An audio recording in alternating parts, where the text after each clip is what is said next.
За 1 сарын 11 нь Баруун Урт хотод орж иж байна. Сүхбаатарын аймгийн Баруун Уртод. За одоо 5 цаг 30 минут болж байна.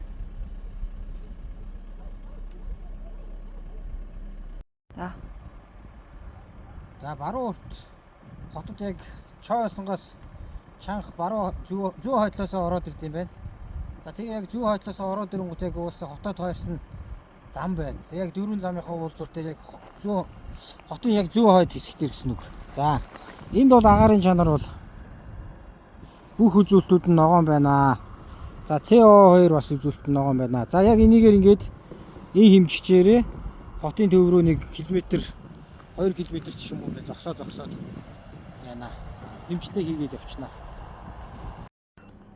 За одоо нэг жоохон яваад энэ Вили хотел гэдэг юм буудал байна. Тэндээ Хөслөн маркет гэдэг мини маркет гэдэг юм.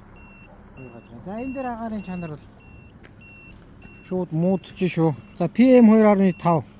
За энийг ихлэ сайн тайлбарж өгөх хэрэгтэй баг. PM2.5 нь 93 та 91-тэй. За нэг 90 орчимтай байна тийм үү? За би энийг төр зогсооч ингэж. Зогсоол. Ингэж. За 84. За 84 гэдэг маань PM2.5 84 гэдэг чинь эрүүл мэндэд муу гэдэг ангилалт нь орж ийн. За энэ PM2.5 нь ямар учиртай юм бэ гэхээр сайхан тайлбарлаад өгье. Маш нарийн ширхтээ тоосонцор байгаа юм. Тэгэд ямархуу нарийн ширхтээ вэ гэхээр хүний өснөөс 30%-ны нэгтэй хэмжээний. Тэгэхээр хүний нүдэнд бараг харагдахгүй тийм нарийн тоос гэсэн үг. За тэгэхээр энэ бол 84-тэй байна. За PM10 нь бас дараагийн нэг том үзүүлэлт байдаг агаарын чанар дээр. За агаарын чанарын PM10 үзүүлэлт болохоор яг энэ буудал юун дээр болохоор Лили буудал гэдэг энэ байрлал дээр болохоор 160-тай байна. За 160-тай байгаа нь энэ дээр ямар байна вэ гэхээр за энэ бол юун дээр шүү. Хэвэн гэж хүлээн зөвшөөрөгдөв юм байна. Олон улсын үзүүлэлт дээр 200 хүртэл бол хэвэн.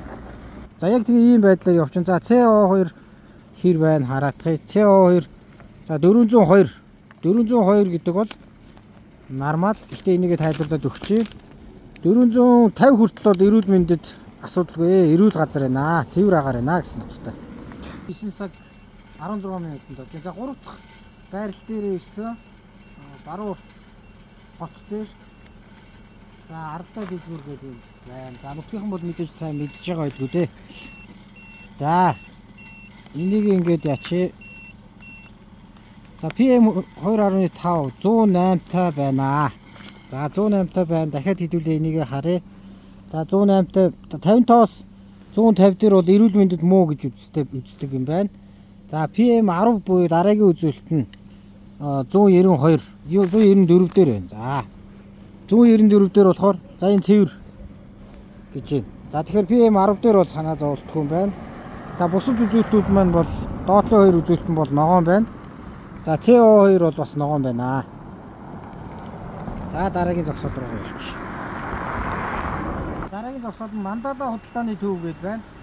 За Мандала худалдааны төв дээр агаарын чанарыг энэ ингээд нөгөө анхааруулахаараа дуурайд байгаа шүү. Эний төр ингээд зогсоочдөг хэмжилтийн. За PM10 208 нэмэгдсэн байна те. За 208 яг ямар учиртай юм бэ? За эндээс харъя. За 200-аас 350 хооронд бол дунд зэрэг байна. Агаарын чанар дунд зэрэг байна гэж үзсэн байна. За бусад үзүүлэлтүүд ногоон хэврээ байна. За CO2 бас 403 буюу ногоон хэврээ байна.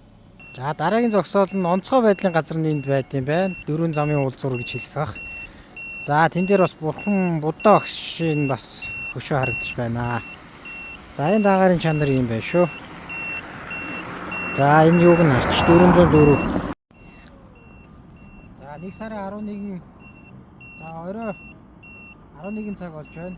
За Сүхбаатарын аймгийн Баруун Урт хот те төв хот нь. За тэгээд талбайг нь төв талбайг нь Сүхбаатарын талбай гэж хэлдэг юм байна. Тэгээд Сүхбаатарын жанжны хөшөөтэй юм байна. За энэ агаарын чанар хэмжиж байна. За агаарын чанарын үзүүлэлтээ зогсоогоод ярьчээ. За PM2.5 буюу маш нарийн хэмжээтэй тоосонцор гэж нэрлэж байгаа юм. За энэ хэр нарийн вэ гэхээр хүний өсний 30%-ны нэгтэй тэнцэх хэмжээний тийм нарийнхан ширхэглэг. Тэгэхээр хүний нүдэнд харагдахгүй гэсэн үг. За тэгээд PM2.5 нь 81 гэдэг нь ямар хуу утгатай юм бэ? Ямар учиртай тоо юм бэ гэхээр Олон улсын стандартаараа 81 гэдэг нь за 50-аас одоо 100 байх юу. За уучлаар энэ нэ шүү. PM2 микрограмм метр куб гэж байна. За 55-аас 150 нь бол эрүүл мэндэд муу гэдэг үзүүлэлт байна. За дараагийнх нь болохоор 100 PM10 156 гэж байна те. За энэ ямар үзүүлэлт вэ гэхээр за PM10 буюу энэ харьцангуй жоохон бүдүүн ширхэгтэй PM2.5 бодоход гэхдээ л маш нарийн хэмжээтэй байна те. За энэ болохоор нэг 100-аас 200-ийн хооронд бол хэвэн байдаг юм байна гэж байна. За тэгээ агаарын чанарын үзүүлэлт мэдээж олон төрлийн үзүүлэлт дотроо байгаа. За тэгээ энэ хоёр бол ингэж харагдаж байна. За PM2.5 бол өөрөө. Тэгээ сая би яг юунаас хотын зүүн хойноос ирж байгаа. Тэгэд бол бас яг энэ PM2.5 үзүүлэлт, PM10 үзүүлэлтүүд нь бол бас өөр байна. Тэгэхээр энэ баруун урт хотод яг орон зайн хувьд те одоо магадгүй гэр орол нь хаана байгаа ч юм уу те салхи нь хаанаас вэ гэдгээс хамаарат орон зайн хувьд бол агаарын чанар нь өөр байдаг юм шиг байна. Одоо ертөнцийн зүгээр нэг урагшаага гол замаа бариад яг энэ аппаратаараа хэмжээд явчихна. Тэгээд үр дүнг нэг нэгтгэхэд нэг хин чараад ойлгохоор тийм энгийн хүснэгтэн байдлаар харуулчихнаа. За ногоон отхон гээд автобусны зогсоолтой ч юм уу таксины зогсоолтой газар байна. За энд бол агаарын чанарын үзүүлэлтүүд бүгд ногоорсон байна шүү. Тэгэхээр ийм ойрхон зайд шууд агаарын чанар өөрчлөгдөж штэ. Талбай нь бол яг тийм л байгаа. За үзүүлэлтүүдийг бас ингэж харж бас олддог юм аа. За энэ Сүхбаатар аймгийн эрчим гэсэн байна.